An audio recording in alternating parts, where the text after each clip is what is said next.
एक सेठ अपने नगर का सबसे धनी और धार्मिक प्रवृत्ति वाला व्यक्ति था। सेठ के पास अधिक धन संपत्ति थी, किसी चीज की कोई कमी नहीं थी।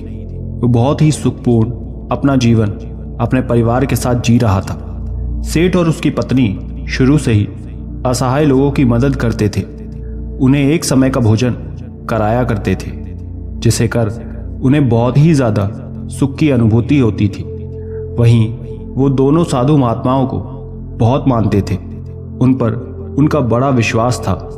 उनके नगर में जब भी कोई साधु महात्मा आते, वो उनसे मिलने, उनके उपदेशों को सुनने जरूर जाया करते थे और उन्हें स्वयं के घर ले आकर उनका आदर सत्कार भी किया करते थे। यदि सेठ के घर के पास से कोई भिक्षु जाता तो वो उसे भी अपने घर आने का आग्रह करते। इसी तरह बार बार एक सन्यासी उनके घर पर भिक्षाटन करने आ जाता है और अपनी भिक्षा पात्र आगे करके भिक्षा मांगता है। सेठ सन्यासी को देख उसे अपने घर आने के लिए आग्रह करते हैं। सन्यासी भीतर जाता है। सेठ और उसकी पत्नी उनकी आवभगत में लग जाते हैं। वो तुरंत उसके बैठने के लिए एक तख्त पर चादर बिछा देते हैं और सन्यासी के हाथ पैर धुलवाकर उसे कुछ विश्राम हेतु कहते हैं और स्वयं उसके भोजन की तैयारी में लग जाते हैं। तभी सेठ की पत्नी कुछ सामान लेने के लिए कहती है। सेठ बाहर चला जाता है। यहाँ उसकी पत्नी भोजन बनाने में लग जाती है। कुछ देर बाद जब सेठ की पत्नी आकर सन्यासी को भोजन परोसने लगती है, सन्यासी भोजन ग्रहण करने लगता है। सन्यासी सेठ के घर के शांत वातावरण और उसके घर का स्नेह देखकर उसकी पत्नी से बड़ी ही विनम्रता से पूछता है कि माता, आपके परिवार में कौन कौन है? ये सुन सेठ की पत्नी कहती है, मैं, मेरे पति और मेरे 3 बेटे। ये सुन सन्यासी आगे कहता है कि तुम्हारे पति क्या करते हैं, कितना कमा लेते हैं? ये सुन सेठ की पत्नी कहती है कि हमारे पास धन की कोई कमी नहीं, हमारे पास तो अपार धन संपत्ति है। ये सुन सन्यासी आगे कोई प्रश्न नहीं करता। तभी सेठ घर वापस आ जाता है। वो फिर पत्नी के साथ सन्यासी को भोजन परोसने लगता है। वो सन्यासी के लिए बाहर से कई तरह की मिठाई भी लेकर आता है। भोजन ग्रहण करने के बाद सन्यासी जाने के लिए तैयार हो जाता है। वो सेठ और उसकी पत्नी की स्वयं के इस आदर सत्कार के लिए आभार प्रकट करता है और जाने के लिए वो निकलते हैं। सेठ सन्यासी से कहता है कि वो उसे कुछ दूरी तक छोड़ देगा। दोनों मार्ग के लिए निकल जाते हैं। मार्ग में सेठ सन्यासी से बात करते हुए जा रहा था। तभी सन्यासी सेठ से कहता है कि आपके जो 3 पुत्र हैं, तीनों ही आपकी देखभाल अच्छे से करते होंगे। ये सुन सेठ कहता है कि नहीं मुनिवर, मेरी केवल एक ही संतान है। ये सुन सन्यासी सोचने लग जाते हैं कि ये सेठ कह क्या रहा है। सेठ की पत्नी ने कुछ कहा था, सेठ कुछ और कह रहा है। सन्यासी सेठ से कहता है कि आपके पास तो धन इतना है, आप इतने धनी हैं, सुख से होंगे। सन्यासी जानकर सेठ का उत्तर जानने के लिए ये बात करता है। तभी सेठ उत्तर देता है कि नहीं, मैं कोई धनी नहीं, मैं तो केवल 20,000 रुपये का ही मालिक हूँ। ये सुन सन्यासी को अब लगता है कि शायद सेठ या फिर उसकी पत्नी कोई एक तो उससे झूठ कह रहा है। सन्यासी सेठ से पूछता है कि आपकी आयु क्या है? सेठ कहता है कि मैं 50 वर्ष का हूँ। ये सुन सन्यासी को लगता है कि ये तो सेठ एक वृद्ध है, इसकी आयु 70 से कम नहीं है। लेकिन ये हर बार गलत उत्तर क्यों दे रहे हैं, झूठ क्यों बोल रहे हैं? यही सोच सन्यासी अब सेठ से कहता है कि आप इतने धार्मिक होकर भी झूठ बोलते हैं, असत्य का सहारा लेते हैं, आपको देखकर ऐसा लगता तो नहीं। ये सुन सेठ हैरानी से कहता है कि क्षमा करें मुनिवर, लेकिन मैंने आपसे क्या झूठ बोला है? मैंने तो आपसे ऐसा कुछ भी नहीं कहा। ये सुन सन्यासी कहता है कि जो कुछ भी मैंने आपसे पूछा वही प्रश्न मैंने आपकी पत्नी से भी किए, लेकिन दोनों के उत्तर अलग हैं। ये सुन सेठ कहता है कि कैसा प्रश्न मुनिवर? तब सन्यासी कहता है, मैंने आपकी पत्नी से पूछा था कि उनके घर में कौन कौन है, तो उन्होंने कहा कि आप दोनों के अलावा आपके 3 पुत्र हैं, लेकिन आप कहते हैं कि आपकी केवल एक ही संतान है। जब मैंने आपसे धन के बारे में पूछा कि कितना है, तो आपकी पत्नी ने बताया कि आपके पास बहुत धन है, आप इस नगर के धनी लोगों में से एक हैं और आप कहते हैं कि आप बस 20,000 रुपये के ही मालिक हैं। अभी मैंने जब आपकी आयु पूछी तो आप 50 वर्ष बता रहे हैं, जबकि देखने में आप 70 से अधिक के लगते हैं, यानी आपने झूठ कहा। ये सुन सेठ बड़े ही विनम्र स्वर में कहता है कि क्षमा करें मुनिवर, लेकिन झूठ बोलना पाप है, तो भला मैं आपसे झूठ क्यों बोलूँगा, और वो भी आप जैसे महात्मा से जिन्हें मैं इतना मानता हूँ।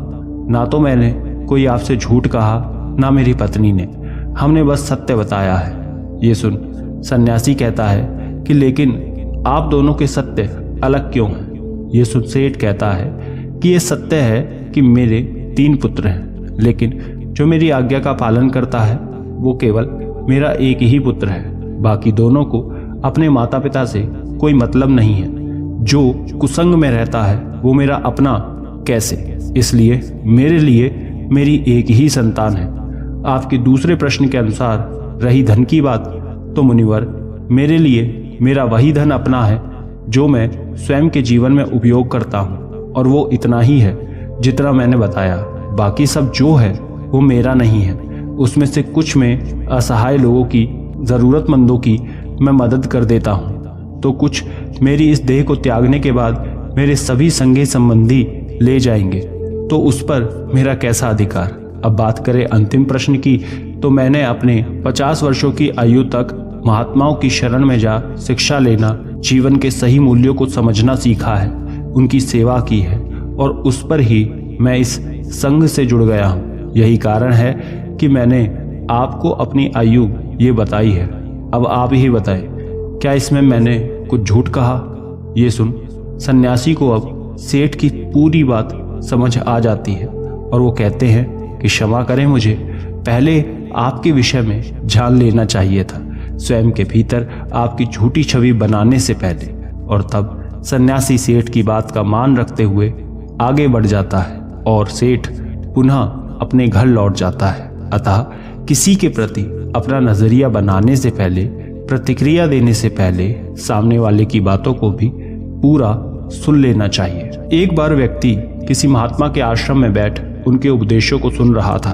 तभी वो महात्मा से कहता है कि मुनिवर, आप सभी संत महात्मा हमें चिंता से जुड़े कई उपदेश देते हैं, क्या आप हमें कोई ऐसा हथियार नहीं बता सकते जिसके द्वारा हम चिंता को स्वयं के जीवन से निकाल कर फेंक ही दें। चिंता में ऐसा क्या है जो व्यक्ति को बर्बाद कर देती है, क्योंकि एक तनावग्रस्त व्यक्ति इतना परेशान हो जाता है कि सब कुछ वो गंवा देता है। ऐसा आखिर क्यों होता है। उस व्यक्ति की बात सुन महात्मा कहते हैं कि चिंता एक ऐसी मानसिक समस्या है जो यदि व्यक्ति को पकड़ ले तो उसे डुबो देती है। उसे केवल स्वयं से मुक्त कर ही आप सुखी रह सकते हैं, और ये तब होता है जब आप स्वयं को मजबूत कर लें। आपको केवल बस ये समझना है कि परिस्थिति चाहे कैसी भी हो, हमें उस समय तनाव में नहीं आना है, घबराना नहीं है, बल्कि स्वयं को भीतर से मजबूत रखना है। यदि आपने अपने भीतर हौसला रखा है तो कोई चिंता आपका कुछ नहीं बिगाड़ सकती। ये सुन व्यक्ति कहता है कि किंतु ऐसा होता क्यों है, क्यों एक छोटी सी चिंता भी हमारे मुख की हंसी को छीन लेती है। ये सुन महात्मा कहते हैं कि आपको एक छोटी सी कहानी सुनाता हूँ, ध्यान से एकाग्र होकर सुनना। दोस्तों, कहानियाँ अगर आपको पसंद है तो वीडियो को अभी लाइक कर दें और चैनल को सब्सक्राइब कर दें। कमेंट बॉक्स में नमो बुद्धाय जरूर लिख दें। एक बार पिता ने अपने पुत्र को काफी परेशान और निराश देखा। वो प्रतिदिन उसे यूं देखते, वो उसे देख समझ गए थे कि कोई बात अवश्य है जो उसके पुत्र को भीतर से परेशान किए हुए है। पिता ने कई बार पुत्र से ये पूछना चाहा कि वो किस चिंता में है, लेकिन पुत्र हर बार ये दिखाता कि कुछ नहीं हुआ, वो वहां से चला जाता। पुत्र के व्यवहार से पिता को ये विश्वास हो गया था कि अवश्य कोई बात है, चिंता है जो उसे भीतर से खाई जा रही है, लेकिन वो बता नहीं रहा है। तब पिता ने एक दिन पुत्र को अपने पास बुला उसे समझाते हुए कहा कि जीवन में हम कितनी भी सफलता क्यों ना पालें, लेकिन यदि हमारे भीतर चिंता या तनाव ने घर कर लिया तो यह हमारी उन्नति के बीच एक बाधा बनकर आ जाती है। चिंता व्यक्ति को आगे बढ़ने नहीं देती, उसके भीतर कई सारी नकारात्मकता को भर देती है। चिंता बहुत ही भयानक होती है, ये सुखी समृद्ध घर को भी तबाह कर देती है। ये सब सुन पुत्र कहता है कि आप कहना क्या चाहते हैं पिताजी, मैं समझा नहीं। तब पिता पुत्र को लेकर एक जंगल की तरफ चले जाते हैं और वहां पहुंच पुत्र से कहते हैं कि ये पेड़ जो तुम देख रहे हो ये कई वर्षों पुराना है। ये मेरे पिता के पिता के पिता यानी कि 3 पीढ़ी से भी ज्यादा पुराना पेड़ है और आज भी बाहर से उतना ही मजबूत है जितना पहले था। चाहे कितनी भी आंधी तूफान वर्षा क्यों ना आ जाए, इस वृक्ष को हिला तक नहीं पाई है। यही नहीं, इस पर ना जाने आज तक कितने पेड़ भी टूट कर गिर गए हैं, बिजली गिर गई है, लेकिन ये पेड़ फिर भी नहीं गिरा, वहीं पर खड़ा है पूरी मजबूती के साथ। ये सब सुन पुत्र पिता से कहता है कि लेकिन ये सब आप मुझसे क्यों कह रहे हैं। तब पिता आगे उससे कहते हैं कि यहाँ मेरे साथ पीछे की तरफ आओ, कुछ दिखाता हूँ। ये सुन पुत्र पिता के साथ उस पेड़ के पीछे जाता है और कहता है कि ये पेड़ के पीछे दीमक देख रहे हो। पुत्र कहता है कि हाँ। पिता कहते हैं कि इसी दीमक ने भीतर से इसकी छालों को पूरी तरह कुतर दिया है और बाहर की तरफ पूरी तरह ये खराब हो गया है। ये सब सुन पुत्र अब की बार भड़क जाता है और कहता है कि लेकिन आप कहना क्या चाहते हैं, मुझे ये सब क्यों बता रहे हैं, भला मैं इन पेड़ों के बारे में जानकर क्या करूंगा। पुत्र को यूं क्रोध में देख पिता कहते हैं कि शांत हो जाओ, तुम्हें सही तरह से बात समझाने के लिए मैं ये सब कह रहा हूँ। ये सुन पुत्र कहता है कि लेकिन आप समझाना क्या चाहते हैं और क्यों। तब पिता कहता है कि जिस प्रकार ये पेड़ किसी भी आंधी तूफान बारिश या फिर बिजली के गिरने पर नहीं गिरा, लेकिन एक दीमक ने इसे कमजोर कर दिया और इतने वर्षों से खड़े इस पेड़ को आज गिरने के लिए मजबूर कर दिया, उसी प्रकार व्यक्ति के भीतर बैठी चिंता उसके पतन का तबाही का कारण बन जाती है। आप चाहें कितनी भी मेहनत क्यों ना कर रहे हो, उन्नति क्यों ना कर रहे हो, लेकिन यदि आपके भीतर किसी बात की चिंता है और वो बाहर नहीं जा रही तो वो इस दीमक के समान आपको अंदर से कमजोर कर देगी और आपकी उन्नति वहीं रुक जाएगी। एक चिंता आपसे सब कुछ छीन लेगी। इसलिए स्वयं को कभी इतना तनाव में मत लाओ कि आप स्वयं के आगे ही कमजोर पड़ जाओ। पिता की ये सब बात सुन पुत्र कहता है लेकिन ये सब जानकर कोई थोड़ी करता है, परिस्थिति ऐसी हो जाती है। तब पिता आगे कहते हैं कि परिस्थिति चाहे कैसी भी हो, चिंता करने से तनाव में आने से क्या वो सही हो जाएगी? नहीं।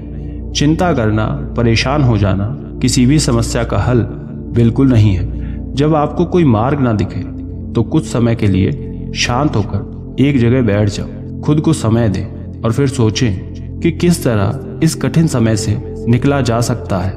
कोई भी समस्या इतनी बड़ी नहीं होती कि उसका हल ना हो। हर समस्या अपने साथ हल लेकर आती है। तुम्हारी समस्या का भी होगा, बस जरूरत है तो कठिन समय में स्वयं को साहसी बनाने की। पिता की इस बात को सुन पुत्र को उनकी हर बात का सही अर्थ समझ आ जाता है कि वो उसे कहना क्या चाह रहे हैं। इस कहानी को पूरा करके महात्मा कहते हैं, क्या अब तुम समझे कि एक छोटी सी चिंता भी आपके जीवन को कितना प्रभावित करती है। ये सुन व्यक्ति कहता है कि जी मुनिवर। महात्मा आगे कहते हैं कि चिंता, दुख, तनाव सब हमें कमजोर करते हैं। हमें इन्हें स्वयं के जीवन से पूरी तरह त्याग देना चाहिए और जो ऐसा कर लेते हैं वो स्वयं जीवन में सदैव खुश रहते हैं। जीवन में परिस्थिति चाहे कोई भी हो, समय कभी एक सा नहीं होता, हमेशा बदलता है। बस अपने सुख के पल को स्मरण करके उसे दुख में साहस का हथियार बना लो। ये चिंता कुछ नहीं बिगाड़ पाएगी, लेकिन यदि इस चिंता में आप घिर गए तो कभी उन्नति नहीं कर पाओगे। इसलिए कभी व्यक्ति को व्यर्थ की चिंता में नहीं आना चाहिए। जो वर्तमान में हो रहा है उस पर ध्यान दे, अपना कर्म करें, बाकी सब छोड़ दें और धैर्य रखें। ये समय भी कब निकल जाएगा आपको पता ही नहीं चलेगा। महात्मा की बात सुन व्यक्ति को उसके प्रश्न का उत्तर मिल जाता है और वो लौट जाता है। अतः चिंता व्यक्ति के जीवन की सभी खुशियां, सुख समृद्धि छीन लेती है। इसलिए व्यर्थ में इन सब में नहीं पड़ना चाहिए। स्वयं को चिंता मुक्त रखें, तभी आप जीवन में खुश रह सकते हैं।